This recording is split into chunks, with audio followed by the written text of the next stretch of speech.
Change is real, but better is optional. And our job is to turn change into better.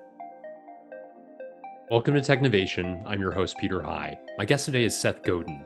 Seth is the author of 21 international bestsellers, including This is Marketing, Tribes, and Purple Cow. His latest book is This is Strategy, Make Better Ideas. His blog, which includes more than 9,000 posts so far, can be found at sethgodin.com and is the most popular marketing blog in the world. Seth was the founder and chief executive officer of squidoo.com and the founder of the Alt MBA. Before his work as a writer and blogger, Seth was vice president of direct marketing at Yahoo, a job he got after selling them his online startup Yoyodyne in the 1990s. Seth Godin, welcome back to Technovation. It's great to speak with you again today. Thank you for having me. I'm really glad to be having this conversation. As am I. And Seth, I thought we would begin with your latest book. For those who can see this interview, it was over your right shoulder. This is Strategy. With so many books written about strategy, what did you feel was missing from the canon to lead you to embark on this effort and compile some insights on the topic? You know, I'm not sure people know what strategy is, and I'm not sure there are that many books written about strategy. I think there are a lot of books that use the word strategy, but they might mean tactics, or they might mean something else. Strategy is a philosophy of becoming. So we've got Michael Porter and big, thick books for MBAs. We got books for generals. But where is the book that helps people, everyday people, people like you and me, understand we have choices to make? And those choices are being influenced by things we might not see. And I've found that when I'm talking to someone who thinks they have a marketing problem, they usually have a strategy problem. Very interesting insight. And what is readily apparent in reading the book is this is designed for individuals in their lives and people who, everyone from somebody who runs a business to somebody who's early in their career, people in their business lives or their professional lives, somebody, and also in their personal lives as well. And I wonder if you could comment a little bit on that kind of all-encompassing nature of how you've thought about this. Clearly, it would seem as though it's drawing upon lessons from your own life, insights from your own experiences, and those lived experiences being somebody who has a personal life, of course, but also has a business as well. Is that where that began? Well, yeah, I mean, I don't do any consulting and never have. But a couple of months ago, I was talking to someone who was running for president. And a week before that, I was talking to someone who's running a business with 80 employees. And a week before that, I was talking to an author. All of these people had a strategy problem, a really significant strategy problem. And it doesn't matter how hard you're running. If you're headed in the wrong direction, it's not going to help. And so we have substituted effort and tactics and hustle and hype for just getting the strategy right. And I don't think it matters how big your institution is. And I want to talk, as you've already mentioned it a couple of times, and certainly details you provide in several sections of the book, the difference between strategy and tactics. You mentioned that strategy is the philosophy of becoming, but that people are understandably much more maybe familiar with tactics and perhaps mistake tactics for strategy. Can you talk a bit about the differences between those and your own insights as to why they are so often confused? Yeah, I mean, like if a bunch of people are around an elephant and someone's touching the trunk, and someone's touching the leg, someone's touching the tail, it's what is this thing, right? Tactics are okay to be a secret. Strategy almost never is. Tactics are fine to change when they don't work right away. Throw them out, try a different tactic. Strategies are for the long haul. Starbucks can outline their strategy in just a couple sentences, right? Their strategy is to create a third place for a certain kind of striving upper middle class person to go from pre-caffeinated to caffeinated, to offer a small piece of luxury. That's what they do.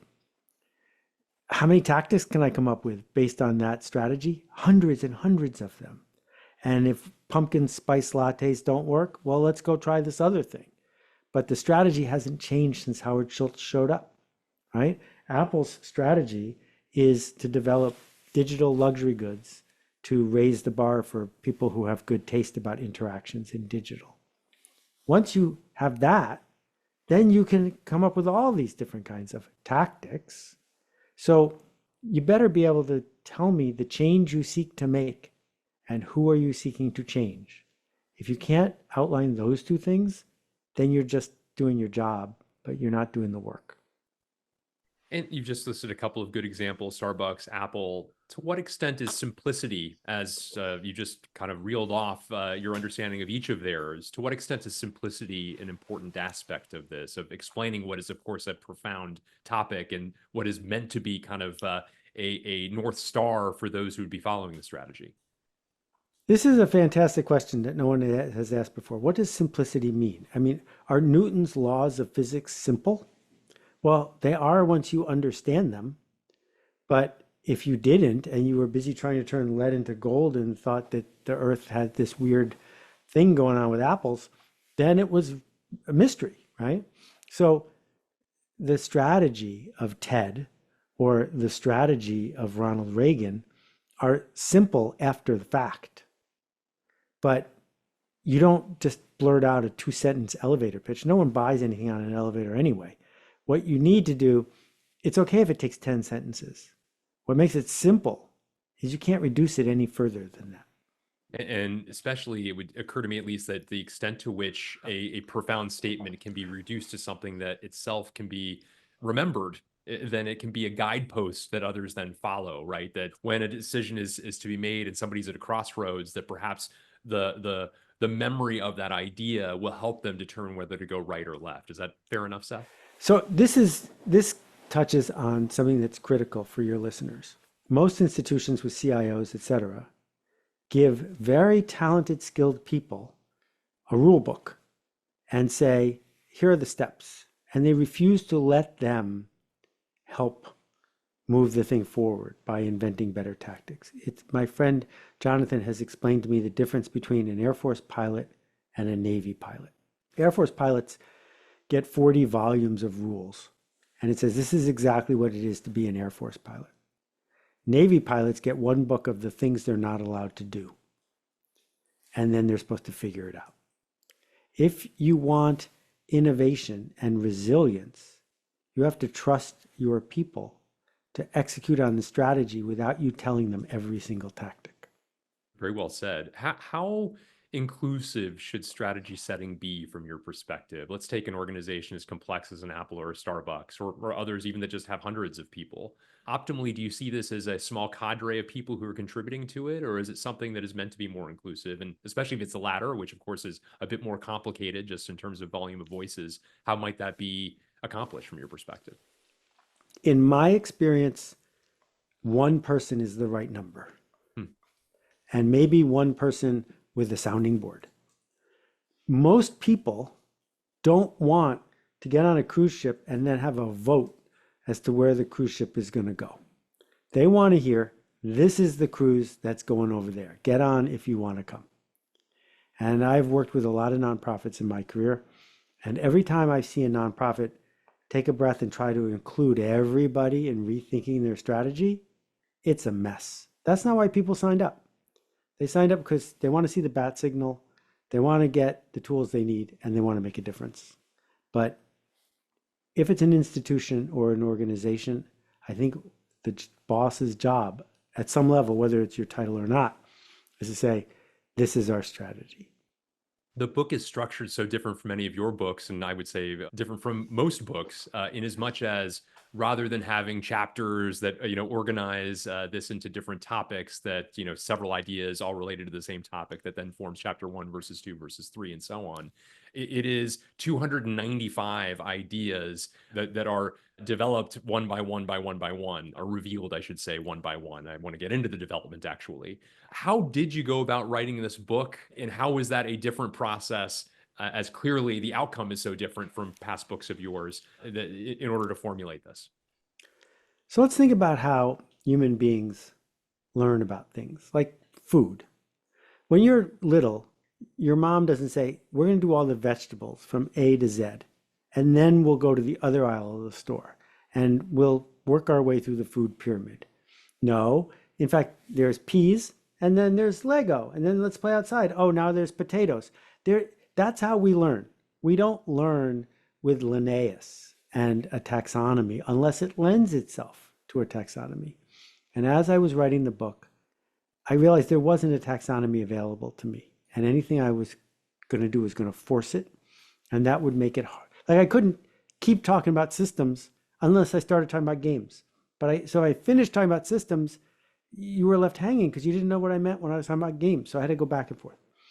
There are no page numbers in the book because half of my media consumption by my readers is either audio or Kindle. So I numbered everything.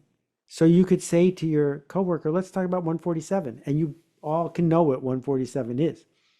So the book works if I change your mind, I open your eyes, and you have a conversation. And I mean, as is readily apparent in reading the book, it's not truly serial as the numbers prima facie might suggest. How did you determine what was number one through what was 295? It is not random. As someone who has taught hundreds of thousands of people lots of topics, I have a pedagogy. And I do it by looking in the eyes of the people I'm teaching and discovering when they hit a speed bump. So I workshop this by teaching 300 people in the course of 60 lessons, the ideas. Like feedback loops. I thought feedback loops were pretty obvious. Turns out people don't understand feedback loops. They think they have to do with feedback, and they don't. And they think that a negative feedback loop is bad, which it's not. So, all of a sudden, so now there's a little cul-de-sac there because I had the luxury of watching people talk about the lecture. I mean, I didn't spy on them, but without them knowing I was watching the threads, I was watching the threads. So I could answer the questions before the next person got confused. What was the process of developing this content different from past books? I mean, they all are different, so forgive a question that is in some ways obvious, but on the other hand, the structure would suggest a different means of going about Yeah, this. I don't think it's an obvious question. It's a good question. Earl Stanley Gardner sold more books than any American in history. Maybe a couple of people have caught up since then, but for a long time. And the way he wrote a Perry Mason book is he had 4 secretaries, each of whom looked like Della Street. And he would dictate a Perry Mason novel, and they would write it down as he talked, and then not one word would change. He did that. It took him 3 weeks to do each book. That's not what I do. That's not what most people do. Each one of my books has a different gestation. My book, Survival is Not Enough, I worked on 8 hours a day, every day for a year. I had to put 140,000 words into a folder that I never used. The Dip, I wrote in 14 hours, and I don't know what to tell you. This book came, I was just the instrument of its first draft. And then after that, there was a lot of editing. And what did you learn personally by going through this? Obviously, these are your ideas, but the process of sitting down, writing it reveals its own insights, needless to say. And is there anything you've changed about your own personal strategy or other lessons that particularly surprised you for having gone through the process? Most people don't like being a hypocrite. And writing a book helps me every time. And I actually listen to my own audiobooks years later to keep myself on the path. So my strategy is much more astute now because I am trying to take my own advice. You offer some advice on ways to implement this. The idea is, forgive me, from within the book. You mentioned, for instance, find 3 or 4 people and start a group in person or in Zoom. Meet once a week, make assertions, highlighting your fears and sharing your path. And surprisingly quickly, you'll notice that you're shifting your strategy. Can you talk a bit about that process? Well, I've spent time talking to CIOs and to people who are on the IT side. They tend to be very task oriented. And that's a mistake because they're not focusing on the C part of their job. And they got promoted to the job by doing tasks, but their job now is not to do tasks. Their job is to ask questions. And there's more than 200 questions in this book. What I think someone who has managerial authority needs to do is ask better questions, to spend time in the field with customers asking questions, to talk to competitors who are doing something you don't understand and asking them questions. Given the way AI is showing up, if you think your job is going to be the same in 5 years, you should quit today. That's an interesting insight. Very interesting insight. I take some courage to go about that process, certainly, but reveals the extent to which it may be fulfilling through time, as you note. You also mentioned as a recommendation, use the questions, lists, and challenges in this book as prompts for Claude AI. Claude's a powerful artificial intelligence that can take your prompt and personalize it for your project, challenging you to think about strategy in new ways. I'm quoting you there. It's so interesting that you mentioned the leveraging of generative AI. Certainly a newer topic, newer mechanism, newer set of tools that can be very powerful in parsing through complex information like that provided in your book. Talk a little bit more about your own insight there, the man-machine collaboration that you're suggesting. So most of us don't have a sounding board that we trust that trusts us. If someone works for us, they're always cognizant of not offending the boss. If we work for someone, we're cognizant of not looking stupid. Part of the magic of Claude is that it's respectful, well-educated, and kind. And you can have confidential interactions with it. So you can take your 10-page plan of whatever it is, upload it to Claude, and then start interrogating Claude with hard questions based on your plan. Right? I took a 40-page business plan that had been written by 5 people, and I said, Claude, please highlight the contradictions that are inherent inside of this plan, and also outline the 6 most important weaknesses that we're not aware of. And in less than 20 seconds, it wrote me a full 2-page MBA quality memo. That was just brilliant. And I wasn't the slightest bit embarrassed because I was the only one in the room. And so if you're busy, smoking your own supply or whatever that expression is, you're not going to see what needs to be seen. But if you can share it with Claude and say, these are my assertions. Based on these assertions, I'm going to ask you some questions and you tell me what's logically inconsistent. That alone is worth 1,000 times what you paid for the book. Yeah, I must tell you, I used ChatGPT rather than Claude, but I used generative AI as I collected notes on each of the sections of the book. I used those notes, fed it to that, and had it kind of develop its own idea of how the topics group together, which itself is kind of an interesting, broader way to say, okay, I have a question around feedback loops and consequences. Here are the 4 different sections that deal with feedback loops and consequences, or here are the 10 sections of the book that talk about decision making and judgment, and a way to then navigate this a little bit further. So it was interesting in taking your advice of leveraging the powerful tools available to us to develop some different conclusions, or even thinking about different ways of digesting this depending upon topics of greatest interest. Yeah, I mean, let's think about history for a minute. So Plato was unalterably opposed to writing. He said that books were going to wreck everything because people would stop memorizing things.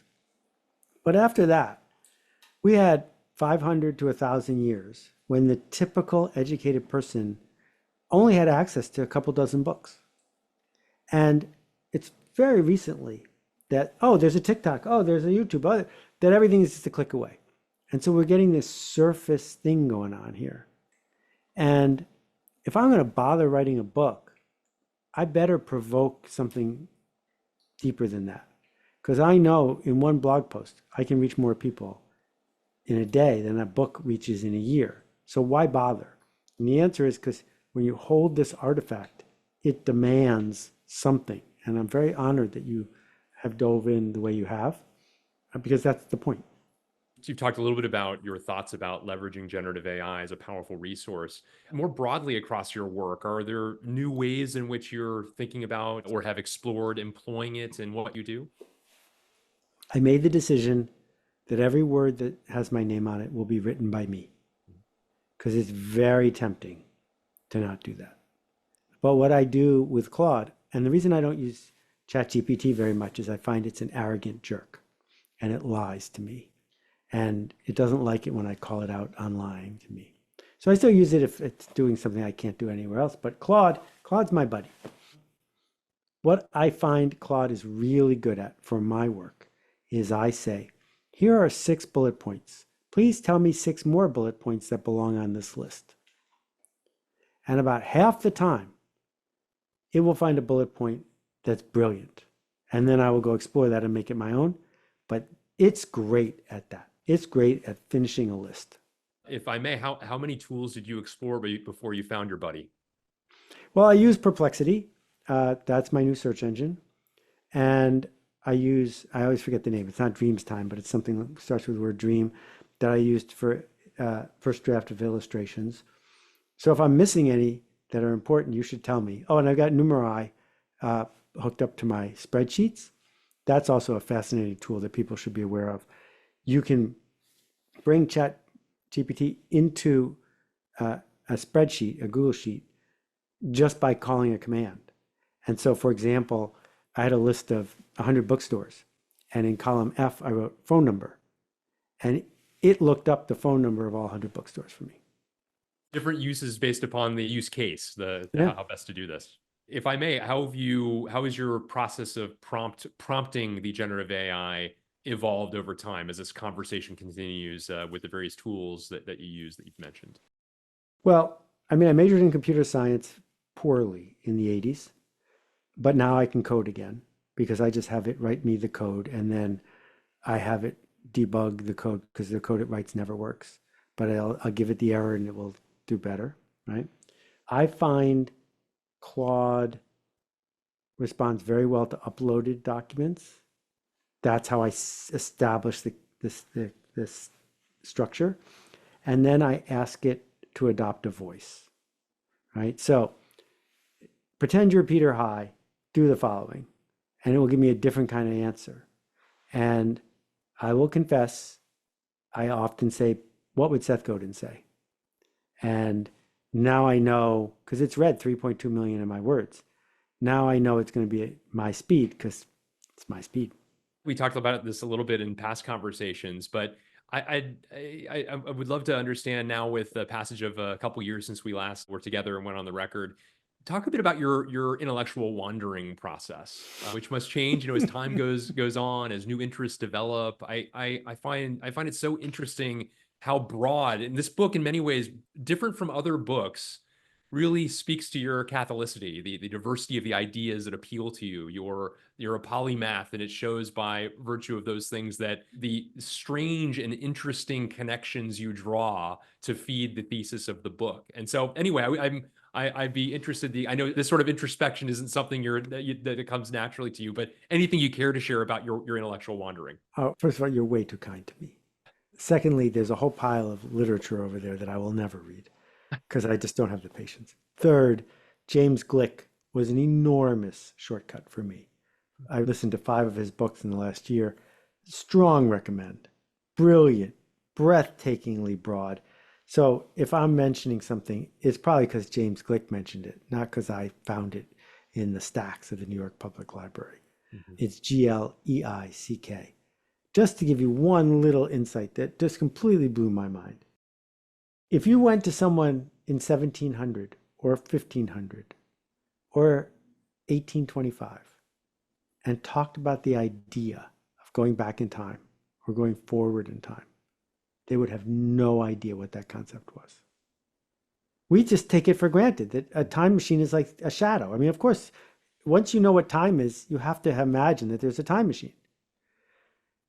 H.G. Wells invented it. Just think about that for a minute. That's mind-blowing. So his book, The History of Time Travel, starts with that idea that someone invented the idea that you could go forward and back in time, which obviously you can't actually do, but just conceptually, right? Conceptually, this whole idea of, would you go back in time if you could meet your great-grandmother? Brand new question. And then he goes through this large arc about this unseen, unmeasurable, indefined idea of time. And that opened my thinking to realize that strategy is about a longer time frame than tactics. And that opened the door for me to then run through this whole thing. Fascinating to understand a little bit more about the genesis of some of these ideas, and great to get that recommendation. Thank you for that. I wonder also, as somebody who contributes to so many different media, is your consumption of media in the same sort of proportion as to how you also produce it? Any broad differences in terms of what you find most gratifying, where the most value is? I don't know if you have any new insights associated with that. The long tail is not our friend sometimes. The quality per capita of the media that's coming across my desk is going way down. The quantity is going up, but the amount of information is staying the same. And, I remember right over there, I have every issue of Wired magazine from the first 8 years. And when an issue of Wired magazine showed up, I did nothing for the rest of the day. There was something in that was going to change everything for me. That experience once a month, magic. I don't have experiences like that as often now. The last one was when, Claude and ChatGPT showed up, and that was a long time ago. It's not that the world is slowing down. It's that the packet size of information is getting smaller. And so you got to be in the flow and have all the plankton coming by, or else you get surprised later. Sorry, that's my pup making that noise. No problem at all. You have a number of sections that deal with innovation and change. Change is not something that comes naturally to humans. It's not what we crave necessarily. However, it is a consequence of being human, and so being able to ride the change, direct the change, and especially towards innovation becomes a critical aspect of growth for us personally, professionally, for the companies we're a part of, and so on. And I wonder, what are your insights? You have several sections: creating the conditions for change, bringing change to a system, understanding adopters, and how the adoption of the new takes place. I wonder, as somebody who has talked about innovation in so many different ways, as you reflect upon that, what insights you have associated with the right conditions in order to bring that about. I have two mirror images here, negative then positive. So we're coming up on Halloween. Halloween is a celebration of slave labor. There are millions of kids around the world who, for $1 or $2, are in difficult conditions picking cacao. And the people who are listening to this make 6 or 7 figures sitting in an office playing with computers. It's your job to deal with change. And just like a marathon runner gets tired, you don't complain about the tired. The tired is part of the deal. If there was no change, you would have no job. So that's where part A, and part B is change is real, but better is optional. And our job is to turn change into better. What a calling. What an opportunity to say, this thing happened, and now I can do something with it that I'm proud of. You're not a victim. You are steering this thing. And so we need to find better waves. We need to become better surfers, and we need to be proud of what we built. Very interesting. And in some ways, if innovation and change is about, to some extent, embracing risk, you talk about Section 255 as risks aren't to be avoided. You have several sections on constraints and how to think about them. You talk about constraints being a gift, for example. Right. And the extent to which it might appear as though, innovation, risk taking, versus human nature being associated with risk mitigation and trying to avoid risk. Talk a bit about how you think about that. Why risks aren't to be avoided in light of what you've just said. Well, first we'll talk about constraints. Mm. If you've ever tried to play hockey on a frozen lake, it's very difficult because there are no boards. And since there's no boards, the game sort of dissipates. The boards make hockey better. So what we seek to do when we're navigating our way through things like constraints and risk is to realize that they're the point. And now we get to play a game. And the game isn't Monopoly, but the game is serious. The game has constraints, it has players, it has rules, it has moves. And that's our job. So when I end up in a new place, I'm looking around to understand what are the boundaries and the constraints and the risks so that I can make moves. That's the point. Keen insight. You also talk about the necessity for empathy. Section 180, strategies require empathy. Section 250, empathy for the retailer. You get into some details there. Section 293, people like us, like contemplating what makes us similar as opposed to that which is different about us. Talk a bit about your perspectives on empathy and the necessity for that in thinking about strategy. So if you've got ants in your kitchen, you don't have to have empathy for the ants. You're just going to kill them because you have way more power than they do. They can outlast you, but in the short run, you have more power. But if you're engaging in a market If you have customers, if there are gatekeepers, they're not going to do things because you want them to. They're going to do things because they want to. So built into any market is choice. Empathy says, I'm not you. I don't want what you want. I don't see what you see. I don't believe what you believe. And then we have to say, and that's okay. This is why so much IT support is terrible. Because you call the IT desk and the person you're talking to, they know the answer. And they're angry that you don't. They have no empathy for what it is like to not know the answer. Because they know the answer. The same way street signs in most cities are designed to help people who already know where they are, know where they are. They are not designed for people who are lost because the sign maker doesn't have empathy for that person. So we need to get better at making signs. How about the topic of tension? Section 89 is tension first and above all. Mm-hmm. And you have the necessary tension that as soon as a company has two people, as soon as you have a customer, there is the possibility of tension. And so it's, again, something we shun in many ways or attempt to avoid. But you talk about the necessity of confronting it and dealing with it productively. Talk a bit about that, if you would. Well, I wouldn't say confronting it. Okay. If I want to shoot a rubber band across the room, I have to pull it backwards first. That's the tension, and the release of that tension leads to forward motion.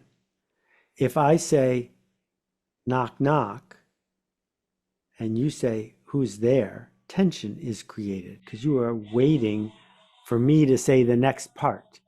A joke doesn't work if there isn't an element of tension that can then be released, right? And so the opportunity we have is to intentionally create tension. Say inflict if you want. Create tension in conjunction with the person we are serving to cause enough gravity to get them across the threshold. And we spend a lot of time trying to reduce tension when in fact what we should be doing is using it to get to the point where we can say, let's get real or let's not play, right? You've told me you want this, it's not here. What's it going to involve for the two of us to get to that? Well, we're going to have to confront the fact that it might not work. Yeah, very interesting. You mentioned a few moments ago that if in 5 years your job is the same as it is today, you're projecting that it will be, you should find a new job. You also spoke about in a different setting the necessity for change. You deal with the idea of scaling, scalability, growth. You have Section 119, things that scale. Section 245 deals with scaling as well. I wonder, to what extent does the necessity for change equate to a necessity to continue to grow, and how you think about those two in concert? It's easy to get confused about scale. I don't have any employees. You're looking at my entire team. But I feel like my team, me, is in the right place at the right time, at the right size. There are people who have far more followers on social media than me. But I'm not trying to scale that either. I'm trying to scale benefit of the doubt. The people who are familiar with my work, are they willing to give me more of the benefit of the doubt tomorrow than they did yesterday? So I have a platform to teach. That's what I'm trying to scale. So I think we need to scale something, but I don't think we need to scale what Milton Friedman wants us to scale. And I want to pull that thread for a moment. Why don't you have a team, Seth? Why have you determined that the optimal team size for you is Seth Godin alone? A couple reasons. One of them is I'm loath to promise to take care of someone if I can't. That the act of nurturing and managing a full-time employee is hard for me because I get easily distracted by other things I want to do. So I will put in the effort, but then I can't do the things that I might want to do instead. Number two, it is easier than ever to have a temporary virtual team that you can scale up and then scale down based on projects. The biggest my organization ever got was a couple hundred people counting regular freelancers. And the amount of leverage I have now is probably just as much because the systems that the internet has offered us have made it so that I can get a job done overnight somewhere faster, efficiently, maybe with less joy for me, but I have to then focus my energy on spending time with humans who don't work for me so that we can dance together and I can find that kind of joy. And as a result of of proceeding solo versus having a team around you, do you find are there frustrations associated with this, in not being able to have that leverage, to have other people that are working on things for you while you're thinking about other things? I mean, it's remarkable that in several parts of this conversation we've talked about how technology can take the place of that, can be truly additive in remarkable ways. But I'm wondering what's lost, if anything, things that you pine for or miss as a result of not having a team around you. I deeply miss two things. I miss making lunch for my team and eating it with them. And I miss the feeling that you get from the last scene of Buckaroo Banzai as the Hong Kong Cavaliers come together and walk through the Los Angeles River. The feeling that you have a cadre, people who are in it for the long haul together. I miss that every day. Could you ever see yourself retiring, Seth? Are you on a path that you can see proceeding for the rest of your life? Is the fulfillment that you garner from this something that you're hoping to do as long as you can? You know full well that no one writes books for a living. This is something I get to do. It's not something I have to do. And as long as it's given me joy, I'm going to keep doing it. Well, that's wonderful, and so great that it continues to do so. We benefit from that joy, certainly from what you produce. Speaking of what you produce and the ideas that are capturing your imagination, what are some new things you've been thinking about, since producing the book? Talk a bit about some of your more recent intellectual explorations, if you would. I've had some significant vocal problems because of recording the ebook. The audiobook wiped out my voice. So it turns out it took with it the part that's filled with sparks and curiosity. So I'm going to go ahead and finish this audiobook, and then I'm going to go back to being me.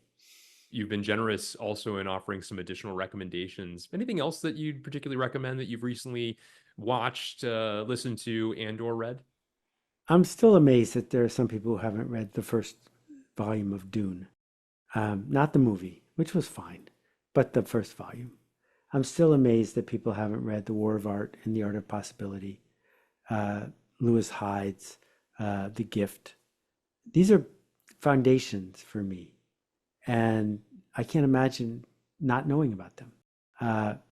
There's new stuff coming from cultural creators all the time, and it's important. And there's old stuff that shouldn't go away. I'm not going to give people a reading list. They should just go read something. Well, Seth Godin, thank you so much for spending time, and especially in light of some of the issues you've had of late with your voice, you are especially generous to spend time here and use a bit of your voice through this conversation. I always treasure our time together, and I'm grateful that you would take a little more with me. Well, thank you for having me. Thanks for leading. We need you. I appreciate it.